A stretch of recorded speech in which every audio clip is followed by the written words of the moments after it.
What's up, everybody? It's the Rogue in Disguise, North American community contributor for World of Warships Blitz. And if this is your first time here or been here for a while, well, make sure you hit that like button, hit that subscribe, and turn that bell to all to catch all that we do for World of Warships Blitz. And today, we're going to be talking about the Black Nagato. This is an interesting Tier 7 black ship, and we're going to dive right into it. The stats aren't that really impressive. Honestly, only a 0.33 kilometer range increase for the secondary guns for the Black Nagato in comparison to the regular Nagato. It's a 1.5 second faster reload time for the Black Nagato for the secondary weapons. Going to have only 115 hit points increase on the health of the ship in its entirety. Only 3 stats are changed, not even the historical camouflage. There's nothing really accommodating to the new build that they want to do with it. But with the skills that they changed out, they took out precise aiming and put in secondary overload and hydroacoustic sonar 1. And they gave you 2 charges of that, and secondary overload 2 and 2 charges of that. So they basically took the ship, they didn't increase its armor, they didn't do anything else on it. They gave it maybe 115 health points more in health and made the secondary guns a little bit longer range, up to 6.5 kilometers from the original 6.08 kilometers.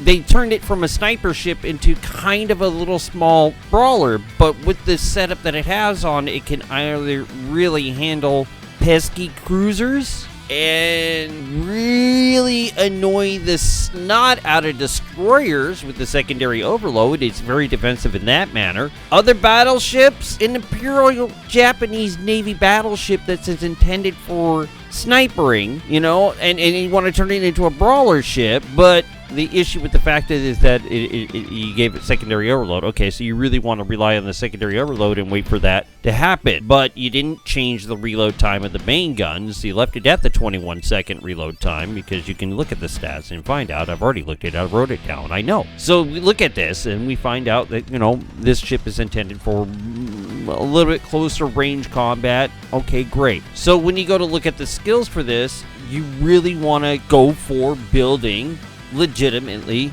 a secondary build. And this is what I did. I went and put on aiming system modification number 1. I put on armament modification number 2, and I also put on armament modification number 1. There's a couple other ones you could have done as well in variations. You could changed it up from having armament modification number 1 to having steering gear modification number 2. But when you're coming into a brawling situation, yeah, you probably want to be able to maneuver these torpedoes and stuff like that. That'd probably be a little bit more beneficial, or being able to have that propulsion modification number 2 that'll give you that 5% extra speed. But if you're going to do for the speed, you also need to get propulsion modification number 1, getting that acceleration up by 20% if you're coming from maybe cruising at half speed and then jumping up to full speed. That would probably be beneficial in that aspect. As far as supplies, use your typical supplies on this. Improve crew rations, your preventative maintenance pack, and also use your refined diesel. I think the ship speed increased by 3% and the ship traverse speed by 5% was sufficient enough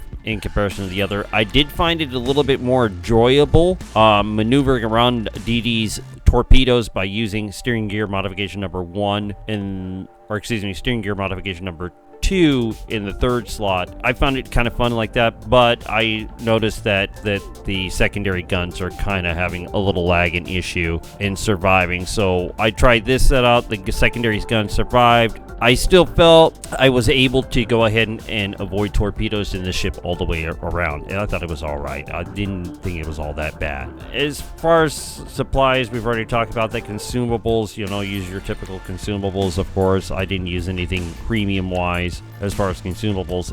That's a little expensive in the gold, trying to use all that type of premium consumables, so try to save that type of stuff for skirmishes and whatnot. But other than that, if you guys like this video, go ahead and smash that like button and hit that subscribe and turn that bell to all so you can catch all that we do for World of Warships Blitz. Oh, but yes.